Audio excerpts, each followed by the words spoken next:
Olá, boa tarde a todos. Em primeiro lugar, em nome de Nestlé Health Science, eu gostaria de agradecer a presença de vocês no simpósio.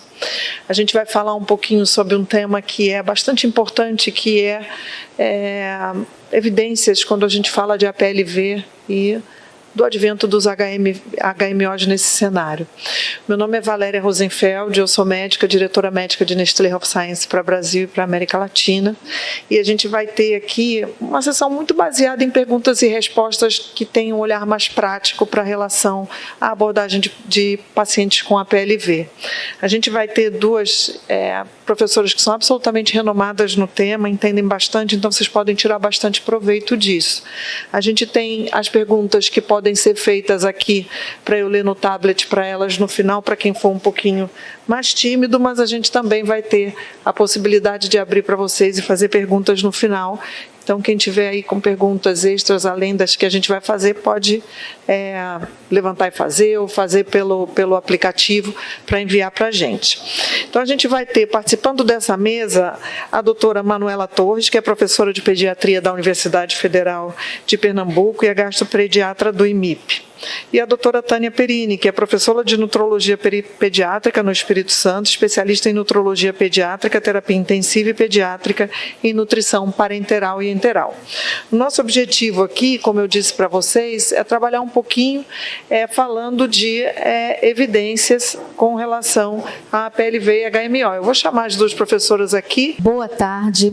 Antes de mais nada, gostaria muito de agradecer a esse convite que nos foi feito para que a gente discutisse um pouco com vocês da alergia e da imunologia sobre os HMOs. É um prazer estar aqui em Salvador, é um prazer ter vocês, muito obrigada por estarem aqui presentes. Eu vou passar então, eu sou a doutora Tânia, sou do Espírito Santo, vou passar então para a doutora Manuela, que vai iniciar a fala, para ela se apresentar também. Obrigada também a Nestlé pelo convite, agradecer as pessoas que vieram nos assistir, as carinhas conhecidas e queridas que estão aqui na plateia. Muito bem, a gente vai começar com a primeira pergunta, vou botar aqui, que é: qual é a situação da APLV no Brasil? Então, a gente tem dados antigos, né? Esse trabalho aqui é o trabalho que foi utilizado no PCDT, no Protocolo Clínico de Diretrizes Terapêuticas de Alergia à Proteína do Leite de Vaca, que foi publicado pelo Ministério da Saúde. E esse foi o trabalho que trouxe a informação sobre prevalência e incidência de alergia alimentar no Brasil, mas é um trabalho antigo, né? É um trabalho... Deixa eu ver se tem a data dele aqui. Não tem, mas é um trabalho... tem ali embaixo. É um trabalho de 2010, tá? Então, é um trabalho bem antigo. E se vocês forem ver os nomes aqui das pessoas, são profissionais que estão em grandes centros, né? Então, a gente tem o doutor Mário Vieira, do Hospital Pequeno Príncipe, o Mauro Moraes, da Escola Paulista, tem o doutor Ari, da USP. Então, são pessoas que estão em grandes centros. Então, provavelmente, é uma prevalência superestimada porque estão em centros de referência, tá? Esse é uma coorte, é um estudo europeu em que eles acompanharam crianças para avaliar a incidência em 2 anos, né, de alergia à proteína do leite de vaca, que chama EuroPrevol, e esse trabalho mostrou uma prevalência de alergia a leite de vaca de 0,74 e 0,59 de alergia já é mediada. A alergia a leite de vaca já é mediada, um valor muito mais baixo do que a gente vê nesse trabalho brasileiro, por exemplo, tá? Esse é um outro trabalho que avaliou, na verdade esse não era o objetivo principal do estudo, avaliar a prevalência de alergia alimentar. Esse é um trabalho que o objetivo era ver a alergia alimentar aos 3 anos com diferentes métodos, na verdade diferentes idades de introdução alimentar. Então é o EAT Study, é um estudo chamado Inquire About Tolerance. Então eles ofereciam alimentos, 6 grupos de alimentos alérgenos aos 3 meses para crianças em aleitamento materno exclusivo ou para 6 meses, que é a introdução padrão. e eles queriam avaliar desfecho alergia alimentar aos 3 anos. E aí, obviamente, eles ficavam avaliando sintomas em relação desses sintomas com algum alérgeno ao longo desse período. E aí, dessas crianças, as famílias descreviam vômitos, cólicas e eczema, e em 13% dessas crianças, as famílias associavam o sintoma ao consumo do leite de vaca. Após a realização do TPO, 0,7% de APLV não IgE mediada foi confirmada. A gente está falando aqui de cólica, de vômito, então não seria muito provavelmente alergia à IgE mediada mesmo, né? Mas a alergia não IgE mediada só foi confirmada em 0,7%, apesar dessa associação das famílias aqui com o sintoma, as famílias associarem isso ao leite de vaca, tá? Então, esse é um problema, essa superestimação da APLV, especialmente na minha área, eu sou gastropediatra, né? Eu brinco sempre que a vida do alergologista é um pouquinho mais fácil, né? Porque o menino ali até 2 horas ele vai ter que ou fazer urticária ou fazer angedema. Vocês têm um exame laboratorial para ajudar no diagnóstico. Na gastropediatria a gente não tem nenhum biomarcador, então a vida do gastropediatra ela é de fato um pouquinho mais difícil. E esse é o guideline europeu da Sociedade Europeia de Gastroenterologia, Patologia e Nutrição Pediátrica de alergia à proteína do leite de vaca, e eles trazem isso. O primeiro statement, o primeiro posicionamento do guideline é esse, que a prevalência de alergia confirmada em crianças lactentes ela é menor do que 1% e que sim existe um sobrediagnóstico. Os principais fenótipos de alergia, a gente vai ter a alergia IgE mediada, a alergia com mecanismo misto e a não IgE mediada.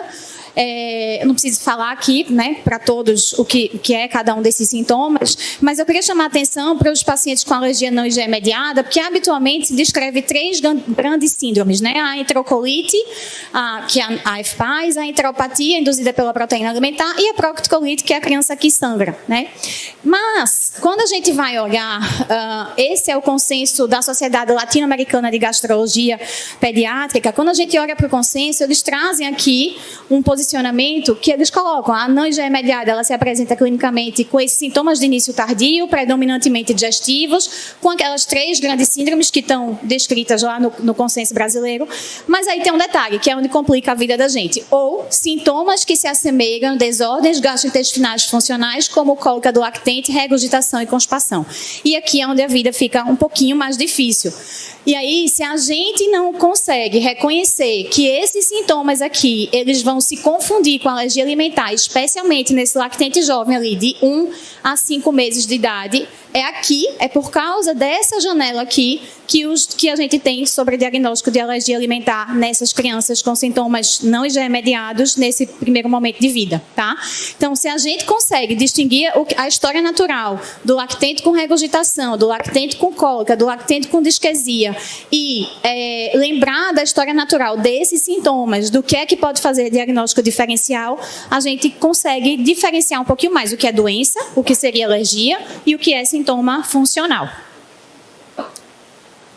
Então, para esse diagnóstico, para a gente ter um diagnóstico mais assertivo, a gente vai precisar envolver a família, explicar a complexidade desse diagnóstico, explicar aos pais a possibilidade de transtornos funcionais, para a gente ter esse caminho adequado, essa tomada de decisão adequada, explicar para a família desde o início que é um processo, o diagnóstico ele não vai conseguir ser feito em um momento apenas, né? A gente tem um processo que envolve a realização de um teste de provocação oral.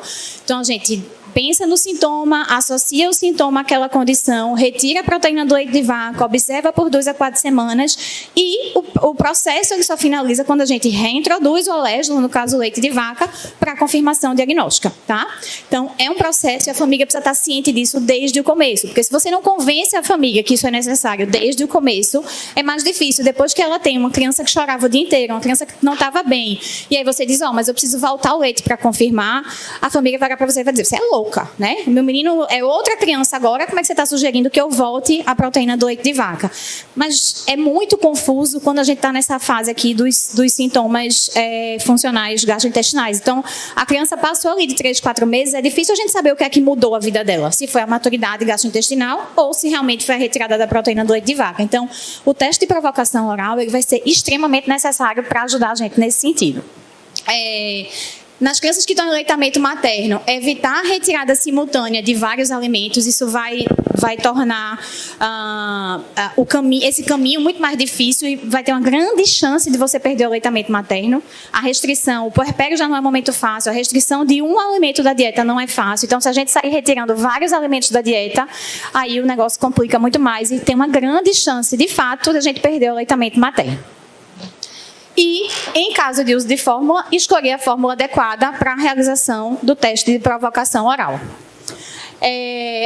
Existe uma ferramenta desenvolvida que ela não é uma ferramenta de diagnóstico, ela é uma ferramenta de reconhecimento. Eles chamam no inglês, eles usam o nome awareness. Então, é uma ferramenta para chamar a atenção para a possibilidade do diagnóstico, que é o COMIS, Cause-Milk Symptom Score, e aí o objetivo dele é esse, ele não se propõe a ser uma ferramenta de diagnóstico para os pacientes, inclusive com sintomas mais graves.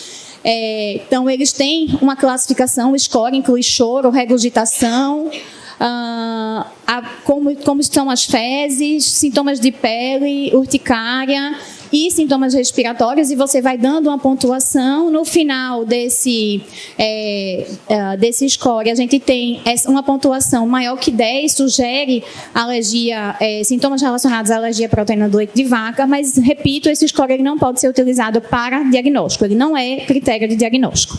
Bom, e agora, assim, falando um pouquinho sobre HMO, né? Pensando em APLV, qual é a relação com os HMOs?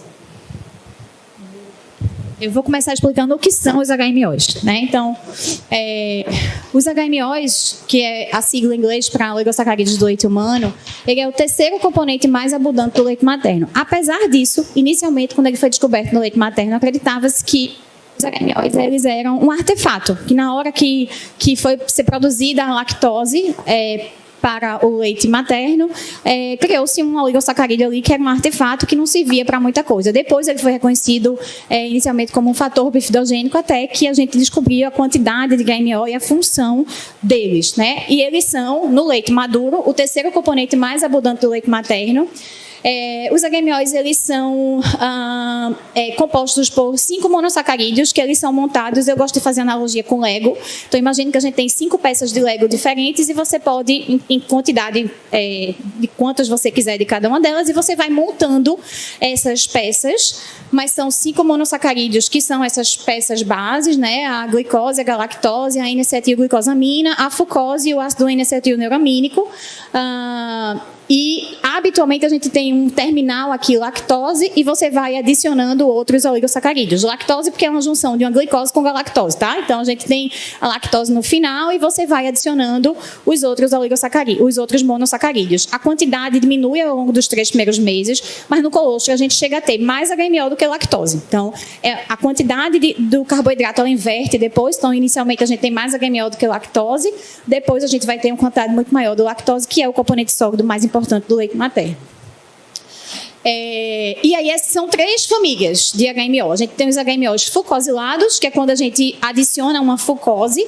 A gente tem os HMOs acetilados, que é quando a gente adiciona a N-acetilglucosamina ou uma galactose. E os cialilados, que é quando a gente adiciona o ácido ciálico ou o ácido N-acetilneuramínico. Aqui são representações deles, então vocês vão ver aqui, ó, aqui tem uma lactose no final, que é uma glicose com a galactose, onde foi adicionado uma fucose. E aí vira a 2-fucosil-lactose. Aqui a gente vai ter também um terminal de lactose e foi adicionado aqui a N-acetilglucosamina e a D-galactose. E aí ela vira lacto-N-neotetraose. A lacto-neotetraose é um isômero, uma está virada para um lado, a outra está virada para o outro. Eles são isômeros, tá? Então, a partir daí, dessa adição dos oligosacarídeos, a gente vai formando, dos monossacarídeos, a gente vai formando essas famílias de oligosacarídeos. Mas nem todo mundo produz o mesmo tipo de oligosacarídeo. Isso modifica, a gente tem em torno de 200 tipos diferentes de oligosacarídeos no leite humano, nem todo mundo produz os 200 tipos, mas as mulheres produzem tipos diferentes. O que é que determina se a mulher produz um tipo de oligosacarídeo ou se ela produz outro tipo de oligosacarídeo? Então, existe um fator genético muito bem reconhecido. A gente tem pares de genes no cromossomo 19 que são responsáveis pela expressão de 2 enzimas chamadas fucosiltransferase 2 e fucosiltransferase 3. 3, que são determinadas por grupos sanguíneos. Diferentemente dos grupos sanguíneos que a gente conhece, ABO, RH, aqui eles são chamados de secretor e Lewis. Então, a fucosiltransferase 2, ela determina a atividade, a expressão dessa enzima, ela determina o status de secretor ou não secretor do indivíduo, mas no caso é a indivídua, né? E a expressão da fucosiltransferase 3, ela determina se a mulher é Lewis positiva ou Lewis negativo. E aí isso vai determinar 4 grupos diferentes. A gente vai ter secretora com Lewis positivo, não secretora com Lewis positivo, secretora com Lewis negativo e não secretora com Lewis negativo. O que é que isso determina? Então, se ela tem essa enzima, a fucosiltransferase 2, a fucosiltransferase 3, ela tem a capacidade de fucosilar. Se ela tem a capacidade de fucosilar, ela vai produzir oligosacarídeos fucosilados. Se ela não tiver essa capacidade, ela não produz oligosacarídeos fucosilados. E isso vai implicar no perfil de oligosacarídeos que ela produz. Então, aqui a gente tem uma mulher que é secretora, e o 2 aqui, isso aqui é uma eletroforese, aqui a quantidade de oligosacarídeo de 2FL que ela tem, tá? Então aqui é a quantidade que ela produz do 2FL, e aqui é não secretora, ela não tem o número 2 aqui que vocês estão vendo, ela não tem esse HMO, ela praticamente não produz, na verdade produz uma quantidadezinha residual, produz uma quantidade bem pequena.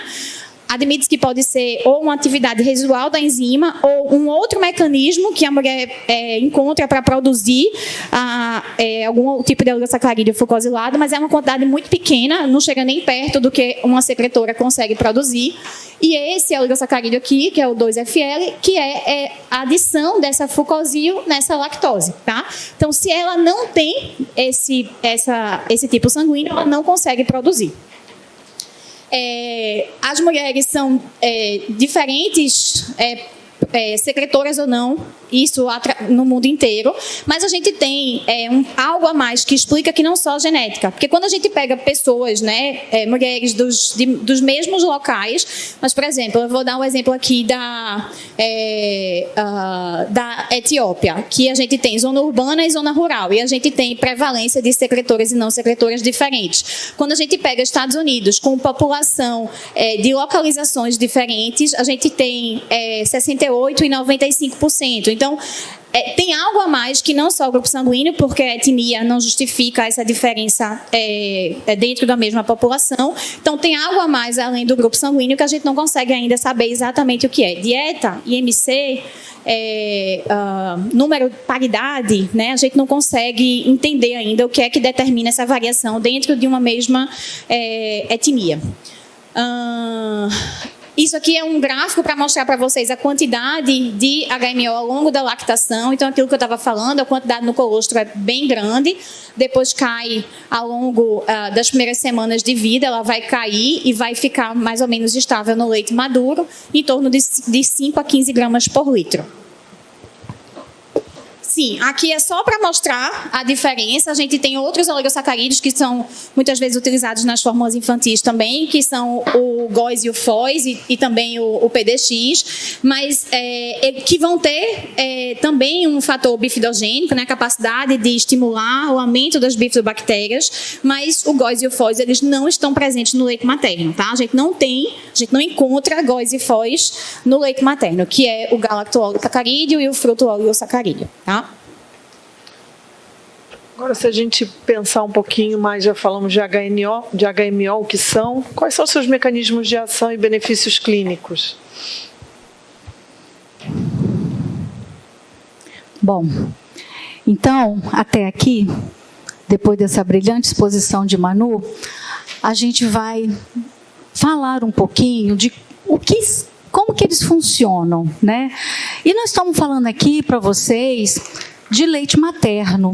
Todas essas pesquisas foram realizadas com o leite materno, né? Desde lá, quando se identificou que existia esse carboidrato no leite materno, que ninguém sabia o que era, e depois foram identificados, depois descobriu-se que eles eram o fator bifidogênico. Quem aqui que nos bancos de pediatria, quando a gente fez pediatria, eu nem vou falar quanto tempo tem, mas que a gente sabia lá que falaram que o leite materno tinha o tal do fator bifidogênico, né? Porque aumentava a produção das bifidobactérias.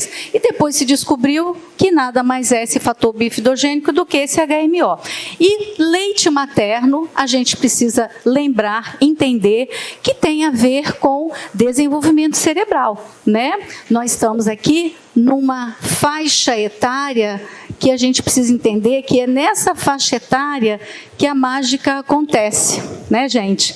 É justamente no período da infância, do período neonatal, aqui no período infantil, após o nascimento, aonde bilhões de neurônios se conectam, aonde a sinaptogênese está a 1000 aí funcionando, onde a mielinização realmente se desenvolve rapidamente para melhorar a comunicação entre esses neurônios, né? Esses processos, claro que vão depender das experiências que esse bebê vai ter, dos estímulos que esse bebê vai ter, né? E da plasticidade, da capacidade de adaptação que esse bebê vai ter, que vai definir a mágica, a evolução dele na vida futura.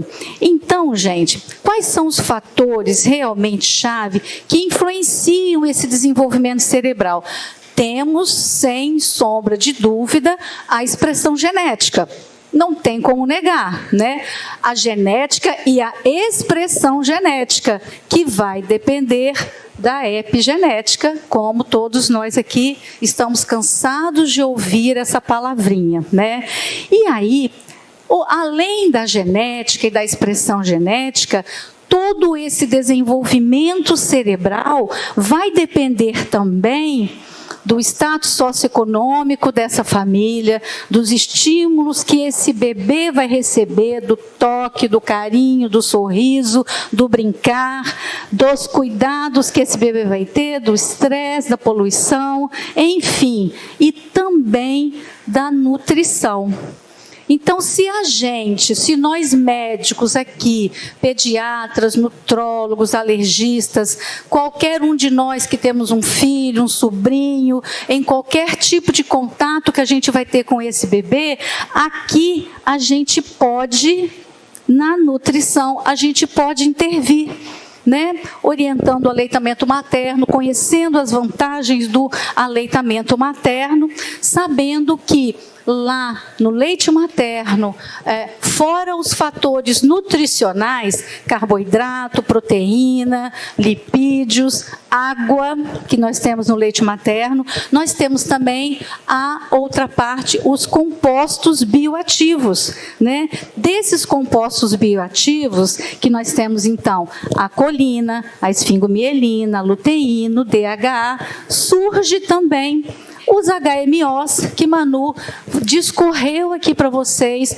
como que eles são feitos, né? Qual é a composição de cada um. Então, o que esses HMOs têm a ver com isso tudo? Tem muito a ver. Tá? Quando não se achava que os HMOs lá atrás, quando se souberam que ele era aquele fator bifidogênico, por quê? Porque os HMOs atuam dentro do tubo digestivo, praticamente não são absorvidos. São carboidratos, apenas de 1 a 2% deles são absorvidos para a circulação sistêmica. A grande totalidade desses carboidratos, eles vão agir aqui na luz intestinal. Então, sendo fatores bifidogênicos, eles vão estimular, promover o crescimento de uma microbiota saudável. E como? Quando não se sabiam o que eram esses HMOs, a indústria tentou imitar esse fator bifidogênico, colocando nas fórmulas o GOS e o FOS, porque o GOS e o FOS são excelentes também fatores bifidogênicos. Eles estimulam o crescimento das bifidobactérias, mas também estimulam o crescimento de algumas outras bactérias que a gente chama que não são as bactérias amigas. Já os HMOs, eles são seletivos. Eles estimulam a fermentação das bifidobactérias, ou seja, se elas fermentam, é porque elas comem esse HMO, se nutrem, se multiplicam. Se multiplicando, não sobra comida para as outras que não são do bem, né? Então, eu tenho aí um fator estimulante seletivo das bifidobactérias, que é a microbiota preponderante nos bebês que são alimentados ao seio materno de maneira exclusiva.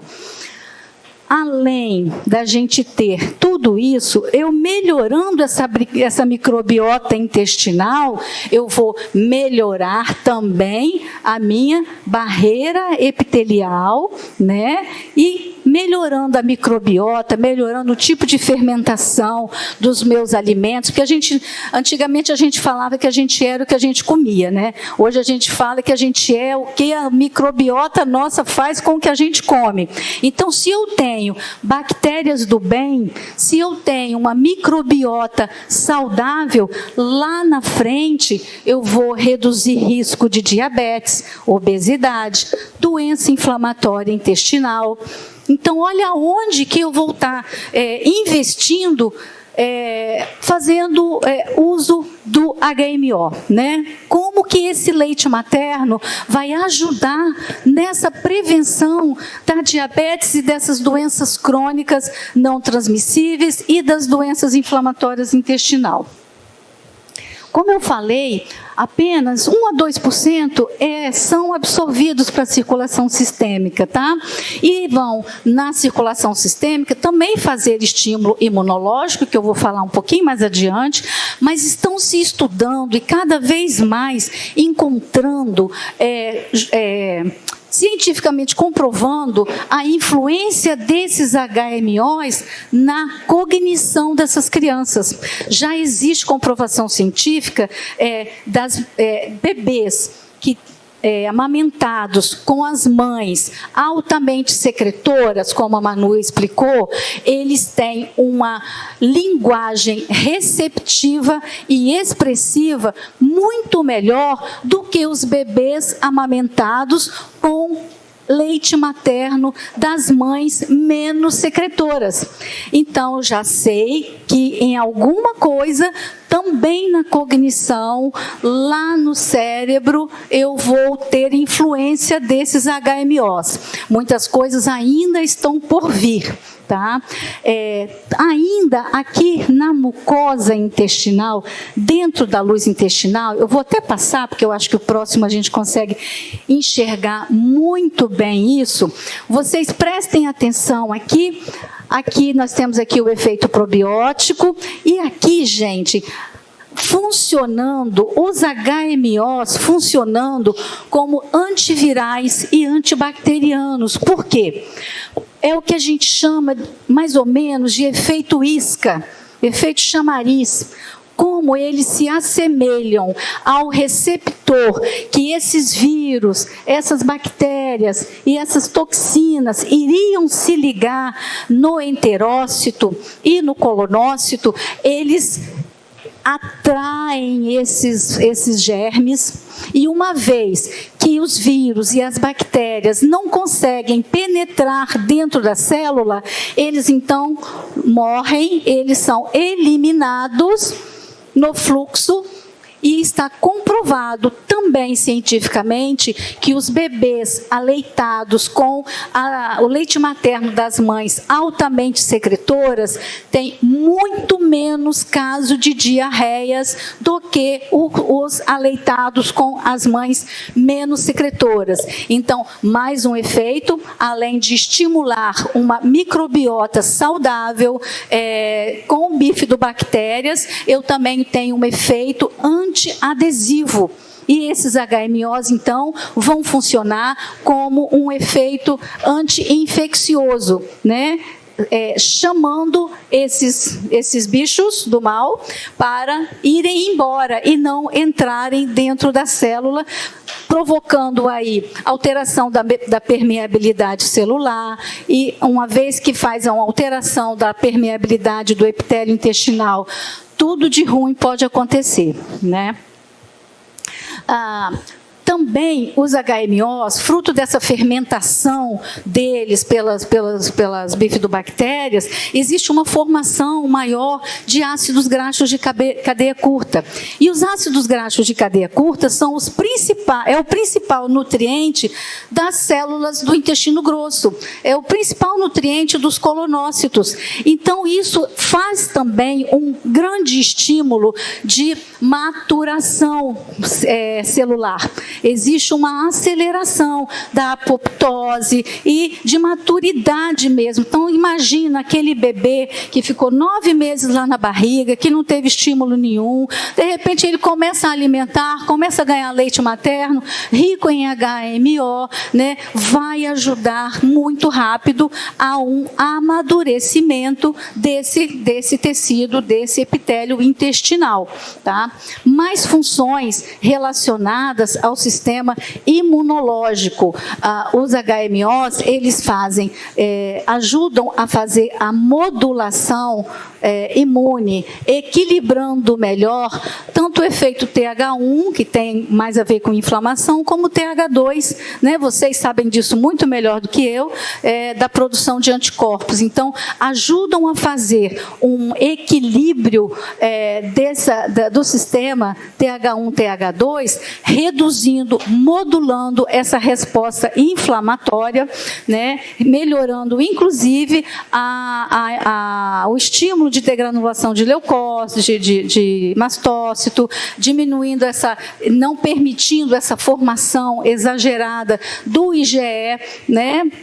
Contra as proteínas alimentares, e estimulando, sinalizando as células dendríticas no auxílio dessa modulação inflamatória através desses carboidratos que lá atrás ninguém sabia para que servia, tá?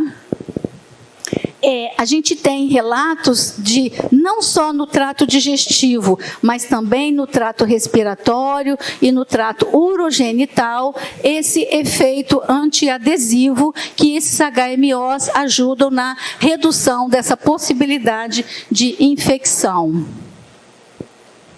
Então, resumindo, os HMOs reduzem as infecções na infância ao intervir na fixação da mucosa de patógenos respiratórios ou entéricos. Isso tudo pesquisa feita com bebês em aleitamento de mães mais secretoras, tá?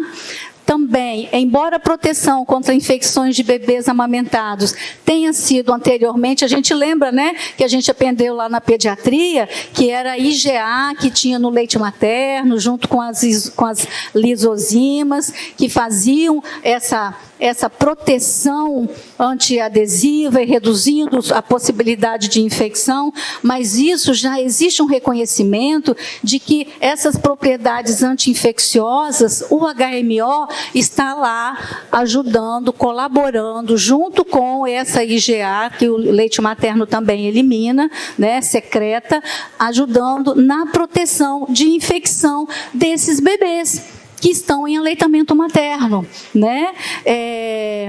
Também evidências de que os HMOs reduzem essa adesão, que eu falei para vocês, da mucosa de patógenos, incluindo, gente, os Streptococcus pneumoniae e os hemófilos influenza. né? A gente sabe que com uma resposta inflamatória exacerbada, às vezes é pior do que o próprio vírus, né? A gente viu isso no Covid. A gente viu muita resposta inflamatória multissistêmica que continuava mesmo depois de ter acabado o Covid. E então, essa modulação inflamatória, os HMOs podem ajudar, reduzindo e auxiliando nessa programação dessa imunidade, na modulação. Então, no ensaio, esse trabalho aqui é muito interessante, ele é de 2022, um ensaio randomizado de bebês saudáveis, aqui nós não estamos falando de bebês com a PLV, bebês saudáveis alimentados com uma fórmula, bebês que usavam a fórmula com uma fórmula suplementada com 2-FL e o LNNT, foi associada a uma redução significativa da incidência de infecções do trato respiratório e também do uso de antibióticos. Então, bebês, hoje a gente já sabe que as fórmulas infantis têm os HMOs, então esse estudo comparou esses bebês saudáveis com os bebês que não faziam uso de fórmula com HMO e houve realmente uma redução importante das infecções e do uso de antibióticos. Comparando também sobre fórmulas infantis, agora a Manu vai falar para a gente a respeito da indicação de fórmulas infantis. Antes de falar do bebê com fórmula, eu queria só lembrar da criança que está em aleitamento materno exclusivo, que a gente vai tirar a proteína do leite de vaca da mãe. Lembrar de suplementar cálcio, tá? E aí trazer uma informação aqui do consenso da ESPGA, né, da Sociedade Europeia de Gastrologia, sobre crianças em aleitamento materno exclusivo com proctocolite, tá? Crianças que sangram, que não têm outros sintomas associados, que não têm regurgitação importante, que não têm baixo ganho ponderal, que não têm uma DA importante. Então, essas crianças que estão em aleitamento materno exclusivo e que apenas sangram, um sangramento em pequena quantidade, que são crianças que estão bem, não têm outros sintomas, essa criança ela pode ser só vigiada e essa mãe não ser colocada para ela, iniciada para ela uma dieta isenta de proteína do leite de vaca. Então, a sugestão é que se observe esse bebê por 4 semanas. Obviamente que se a gente não pode, vai embora, tchau, e não precisa tirar o leite de vaca, então a gente vai precisar vigiar ganho de peso, vigiar aparecimento de outros sintomas, mas a gente pode vigiar essa criança por 4 semanas sem retirar o leite de vaca da dieta materna, tá? Isso, obviamente, a gente está falando de crianças em aleitamento materno exclusivo que não tiveram contato com o leite de vaca. Tá? E nas crianças em uso de fórmula infantil, lembrar que essa fórmula ela vai precisar ser adequada caloricamente, adequação de macro e micronutrientes, evitar bebidas vegetais pelo baixo valor nutricional. Eu não estou falando de fórmula de vegetal, eu estou falando de evitar bebida vegetal. Então, aqueles leite de amêndoa, leite de castanha, que muitas vezes é oferecido para criança menor de 1 ano de forma indevida, tá? Então não deve ser utilizado.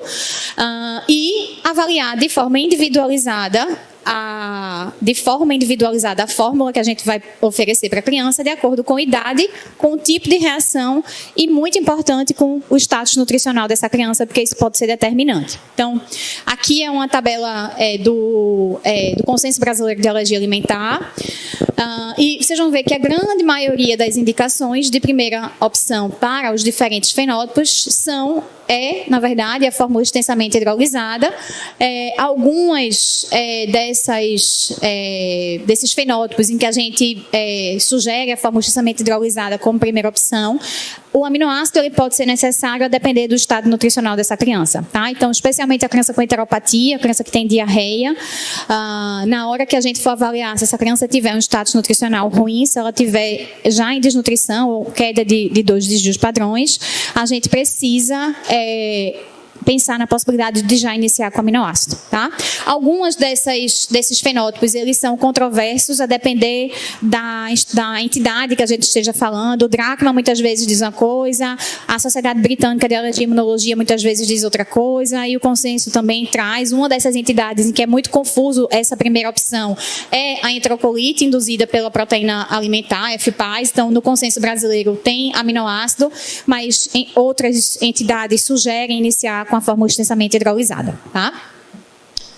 E o que são as fórmulas dieléticas, né? Como é que são feitas? Então, as fórmulas extensamente hidrolisadas, elas vão vir da hidrólise da proteína do leite de vaca. Então, a gente pega a proteína do leite de vaca e quebra. Mas a hidrólise da caseína e das proteínas do soro, elas não são iguais. Por quê? Porque elas são proteínas muito diferentes. Então, estruturalmente, a caseína, ela não tem, lá da bioquímica, resgatando a bioquímica, ela não tem pontos de sulfeto, então ela tem ligações mais frágeis, ela não tem uma forma terciária de proteína, então ela requer menos enzima e menos temperatura, menos calor para ela ser quebrada. Então, a hidrólise da caseína, ela é mais fácil. E o soro do leite, ele tem uma estrutura terciária mais complexa, ele tem múltiplas pontos de sulfeto, vai requerer realmente uma hidrólise diferente, e isso faz com que o leite de vaca ele não possa ser quebrado de forma uniforme. Então, a gente não pode pegar o leite de vaca e quebrar as proteínas em conjunto, juntas. E, inicialmente, pela facilidade, as fórmulas disponíveis extensamente hidrolisadas eram a base de caseína. Então, inicialmente, era a caseína que era utilizada por essa facilidade de quebrar, né? Mas o soro do leite, que é utilizado na indústria de fórmula infantil, ele é um subproduto da indústria do queijo. Então, ele tem essa questão financeira de já ter a caseína sendo aproveitada por outra indústria e ele virar um subproduto. Então, isso facilita também. Uma questão é que a palatabilidade dos extensamente hidrolisados com soro do leite, ela é infinitamente melhor. A gente tem um estudo que pegou profissionais de saúde que cuidam de crianças com alergia alimentar, todos os profissionais de saúde e os cuidadores dessas crianças, e eles foram oferecidos para tomar 4 tipos diferentes de extensamente hidrolisado. Caseína e soro do leite com ou sem lactose. E a fórmula que era considerada pior era a fórmula com caseína, feita à base de caseína e sem lactose. Tá? Então, realmente, ela tem uma palatabilidade pior. Além disso, ainda tem a questão do perfil de aminoácidos. O soro do leite ele tem um perfil de aminoácidos mais parecido com o leite materno e a gente precisaria de adição de menos quantidade de aminoácidos nessa fórmula para ter um perfil de aminoácidos adequado. Tá? Então, hoje, todas as fórmulas disponíveis no Brasil atualmente, extensamente hidrolisadas, elas são realmente a base de soro de leite. A gente não tem extensamente hidrolisada a base de caseína hoje no mercado brasileiro. Em relação à gordura da fórmula infantil, a gente tem um percentual variável do triglicerídeo de cadeia média. E só para lembrar, o triglicerídeo de cadeia média ele tem uma absorção mais rápida do que o triglicerídeo de cadeia longa e as fórmulas variam em relação a esse percentual de TCM, as fórmulas disponíveis no mercado. Em relação ao carboidrato, das fórmulas extensamente hidrolisadas, a gente vai ter maltodestrina como principal carboidrato, elas podem ou não ter lactose, e agora a gente pode ou não ter fórmulas também com os oligosacarídeos do leite humano dentro dos carboidratos. Só para lembrar, o HMO ele não vai funcionar como um carboidrato para nutrição, ele não é utilizado para a nutrição do bebê, tá? Ele é utilizado para outras funções dessas que a Taninha falou tão bem aqui para vocês. Em relação às fórmulas de aminoácido, elas não vêm, a gente não prorroga, a gente não amplia a hidrólise. Então, a fórmula de aminoácido ela é feita juntando um pool de aminoácidos e aquela fábrica que produz aminoácido não entra a proteína do leite de vaca, por isso que elas são consideradas fórmulas 100% hipoalergênicas, tá? Elas não vêm da complementação da hidrólise de uma proteína extensamente hidrolisada. Então, são aminoácidos livres que são colocados na fórmula. O percentual de gordura diminui um pouquinho, varia entre 25% a 33%, e como carboidrato a gente vai ter maltodestrina, alguns utilizam xarope de milho ou amido de batata, e também pode ou não ter o HMO. Então, a gente falou de todos os benefícios, né, do bebê amamentado no seio materno recebendo HMO. A gente sabe das fórmulas infantis hoje com diferentes quantidades, inclusive de HMO no mercado, e os bebês com APLV. E aí, Taninha? Pois é. Então, se a gente já sabe, já comprovamos que as fórmulas com HMO para os bebês sem alergia a leite de vaca reduziram o número de infecções, reduziram o número de crianças que usaram antibióticos, né?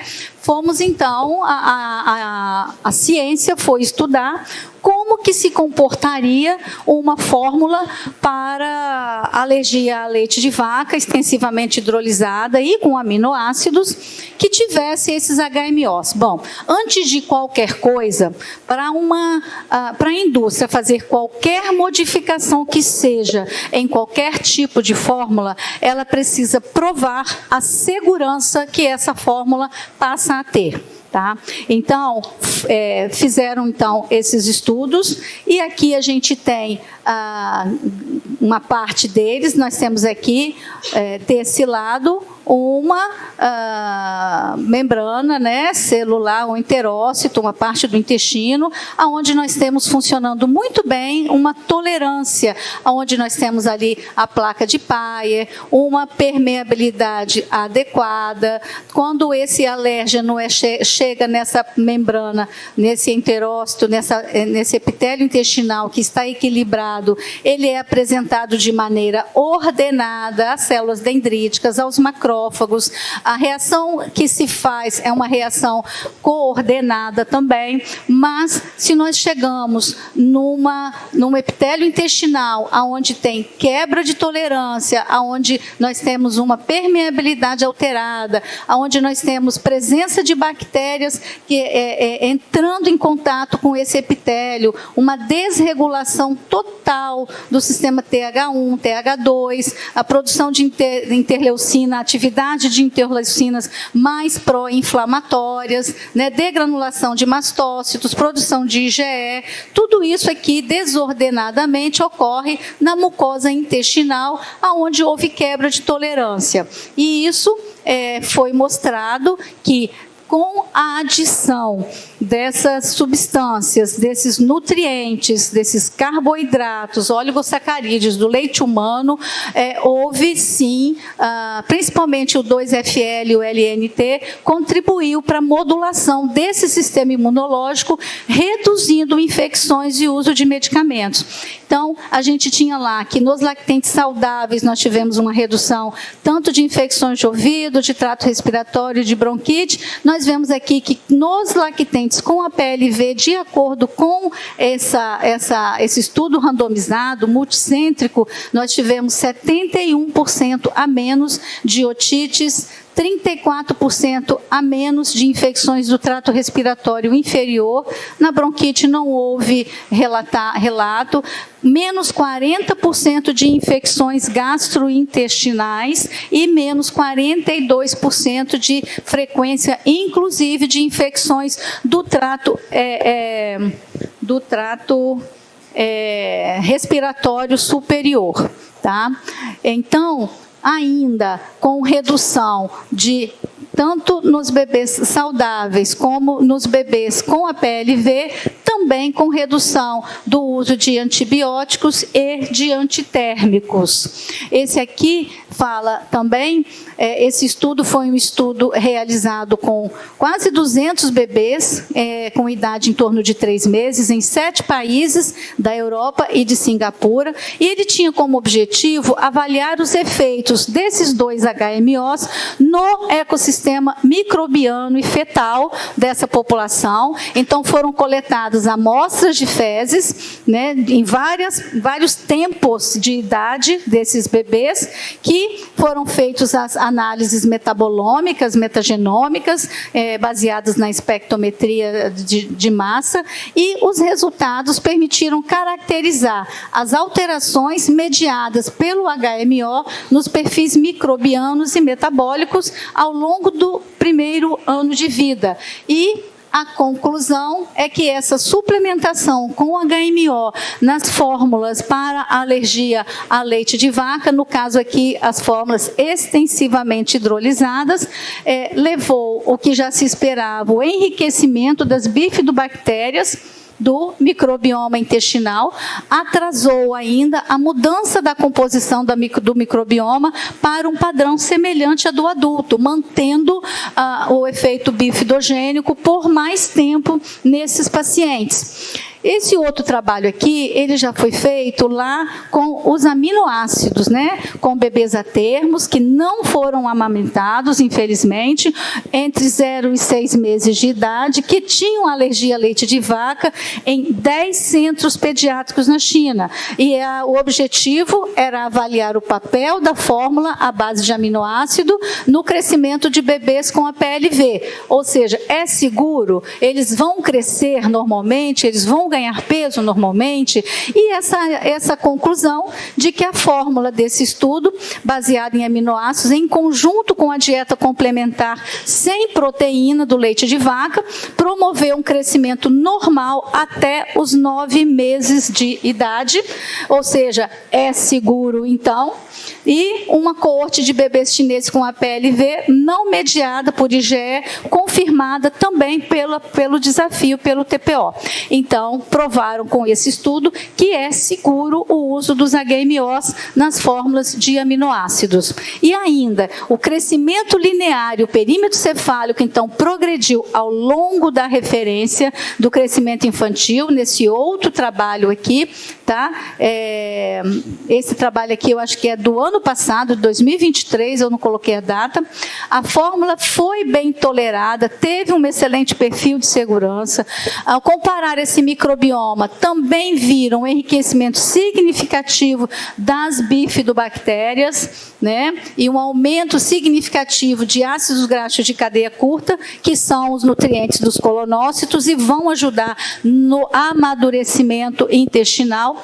E ainda, além disso, verificaram a correção parcial da disbiose microbiana intestinal nos bebês com APLV, que até então não tinham a oportunidade de receber os HMOs do leite materno nas fórmulas infantis.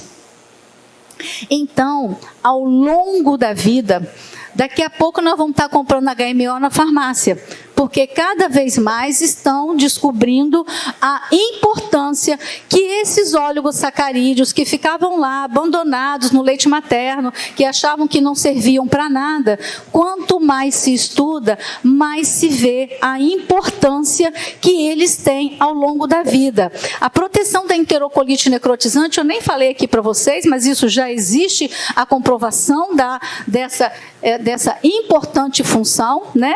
No período neonatal, a prevenção da enterocolite e da sepse neonatal, né? Já falei para vocês da prevenção da diarreia, das infecções intestinais, da prevenção da possibilidade de um crescimento adequado e com redução da obesidade, porque eu vou ter uma microbiota muito mais saudável, redução de asma e alergias, para o neurodesenvolvimento, cada vez mais estão se mostrando esses benefícios no neurodesenvolvimento, no câncer de mama e no câncer de ovário, na diabetes, na doença inflamatória intestinal, ou seja, gente, até lá no sistema cardiovascular, porque se eu não tenho diabetes, se eu não tenho obesidade, eu também protejo o meu sistema cardiovascular.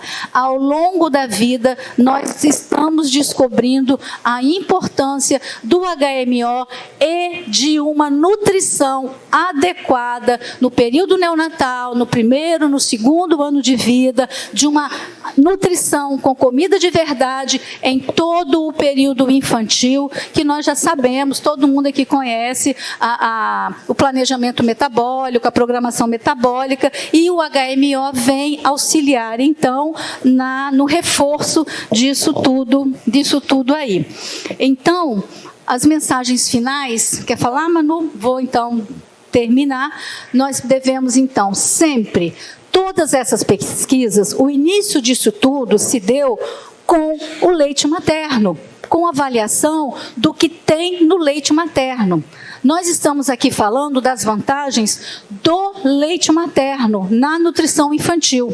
A fórmula infantil, ela entra exceção quando eu esgotei todas as possibilidades de não favorecer, onde não pode entrar, onde esse bebê não consegue fazer aleitamento materno.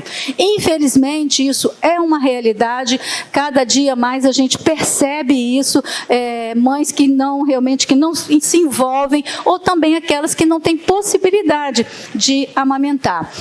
evitar restrições desnecessárias, tanto para a mãe como para a criança. Manu acabou de falar que em alguns casos que a gente só acompanha esse sangramento, não sai tirando tudo da alimentação dessa mãe, porque isso vai gerar ansiedade, desconforto para essa mãe.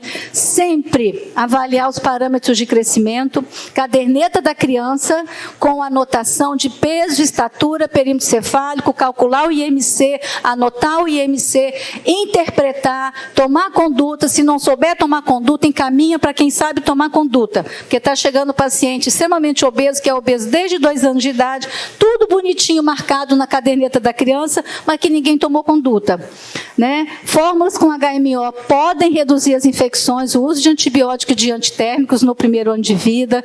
Também fica de mensagem a necessidade de selecionar uma fórmula de maneira adequada, de acordo com a idade, de acordo com o quadro clínico que esse paciente tem. E as fórmulas extensivamente hidrolisadas com HMO reduzem essa taxa de incidência de infecção até do trato respiratório dessas crianças, e não só do trato digestivo. Acho que era isso. Vamos ver se vocês têm alguma pergunta, alguma coisa que nós podemos ajudar a vocês. Muito obrigado por vocês estarem aqui. Muito obrigada. A gente já tem 2 perguntas aqui no chat, online, eu vou fazer. O Bruno fez 2 perguntas super boas. A fórmula infantil acrescida de HMO... desafio, a pergunta vindo de Bruno. A fórmula infantil acrescida dos HMOs supre a falta de probióticos nas fórmulas infantis no Brasil? Se as fórmulas infantis com HMO supre, bom, os HMOs, com certeza, eles são um fator bifidogênico e vão ajudar em muito a formação de uma microbiota saudável, né? Mas daí a suprir a necessidade de probióticos, é isso, né? Supre, eu acho que não, né? Como é que é isso? Também não vejo essa relação. Eu diria que talvez a presença do HMO seja até mais importante do que a presença do probiótico. Embora a gente esteja muito perto da liberação, né, das fórmulas com probiótico no Brasil, já deve estar para sair isso muito em breve, que a gente não tem fórmula com probiótico no Brasil pela necessidade de orientação da Anvisa, da água ser fervida e a fórmula ser preparada a 60 graus, então não adianta colocar probiótico que vai matar, tá? Mas a gente já está muito perto dessa liberação. Eu acredito mais no efeito importante na microbiota do prebiótico, do HMO, do que da suplementação da fórmula com o probiótico, apesar da gente já ter vários estudos fora do Brasil, na verdade, com a junção deles, né? Então, você dá um probiótico e o prebiótico que vai nutrir aquele probiótico. Então, é isso que está sendo feito fora, né? O simbiótico, as fórmulas com simbióticos, com o probiótico e HMOs, 5 a 6 HMOs, junto com uma cepa de probiótico que tem sido feito fora do Brasil. Mas eu ainda acho o HMO mais interessante do que a proposta do probiótico. Outra pergunta, o papel dos HMOs na prevenção do intestino permeável? Então, o HMO ele tem uma grande, acho que a grande função do HMO é nessa proteção de barreira, né? E esse leaky gut, o intestino permeável, que está sendo tão associado a vários desfechos metabólicos hoje, né? Inflamatórios, metabólicos, tem muita relação com microbiota, né? Aqui está o grande expert de microbiota que a gente tem aqui na pediatria, que é o Dr. Bruno Paz Barreto. E aí, no meu entendimento, Bruno, se a gente consegue promover uma microbiota melhor, se a gente consegue evitar essa adesão de bactérias patogênicas ao epitélio intestinal, a gente vai terminar tendo menos inflamação e menos possibilidade de um intestino, né, mais permeável. Lembrando que o intestino de uma criança, de um lactente jovem, ele já é naturalmente mais permeável. A gente tem uma permeabilidade intestinal aumentada nas crianças de ali 2, 3, 4 meses de idade. E por isso elas também são mais suscetíveis à alergia alimentar por essa permeabilidade intestinal, tá?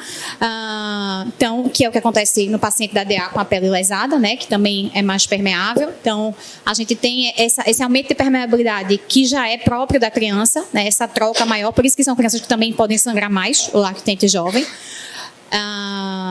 E isso é uma permeabilidade não considerada doença, tá? Esse aumento de permeabilidade intestinal do lactente jovem, ele não é considerado uma doença, ele é considerado talvez uma fragilidade própria da idade, né? Uma alteração ainda do desenvolvimento, de amadurecimento, mas ele não é considerado uma doença, como tem sido considerado a síndrome do intestino permeável da criança mais velha ou do adulto. Tá? Daí a importância de uma alimentação, de uma nutrição saudável nessa faixa etária, tanto da mãe como do bebê. Doutor Bruno, quer fazer algum comentário? Só parabenizar, às vezes é difícil saber quem veio primeiro, ovo ou a galinha.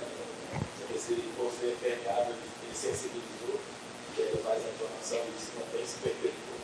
Ou se realmente a permeabilidade Veio depois, né? veio depois da sensibilização.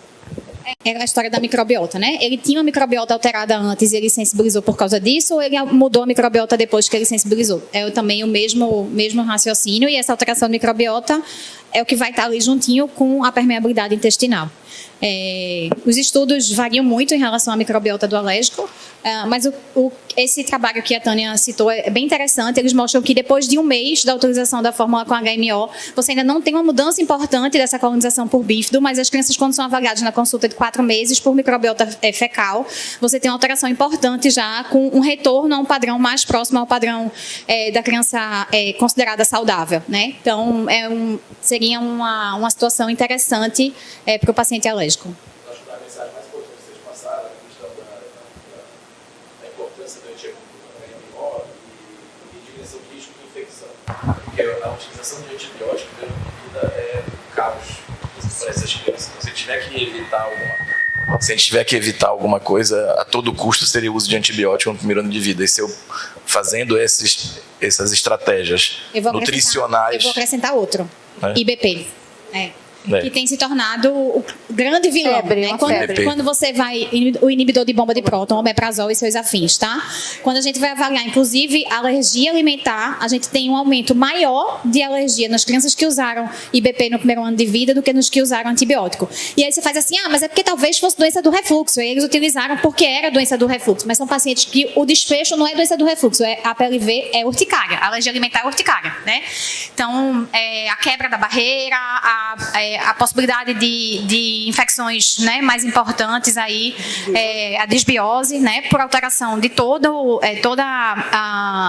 pH, toda a barreira de imunidade inata ali que está alterada com o uso de inibidor de bomba. Então, eu acho que todo mundo já está muito sensibilizado para a história do antibiótico, mas a gente precisa colocar na cabeça do pediatra geral o risco, né, até esofagite eosinofílica. Quando você vai ver, o uso de IBP está lá, fator de risco para esofagite eosinofílica. Então, a gente vem muito nessa campanha, né, de segurar o uso do IBP, de deixar o IBP para o especialista, porque quando o anti-H2, quando a ranitidina foi retirada do mercado, que todo mundo tinha medo do que ia fazer, depois a caneta pesou ali no IBP.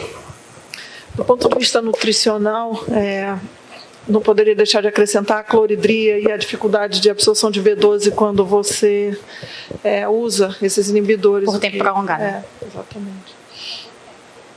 Muito bem. Muito obrigada a todos pela Obrigada, presença. doutor Bruno, aqui pela... Obrigada, doutor Bruno, pelos comentários. Eu agradeço a todos em nome de Nestlé Health Science. Obrigada.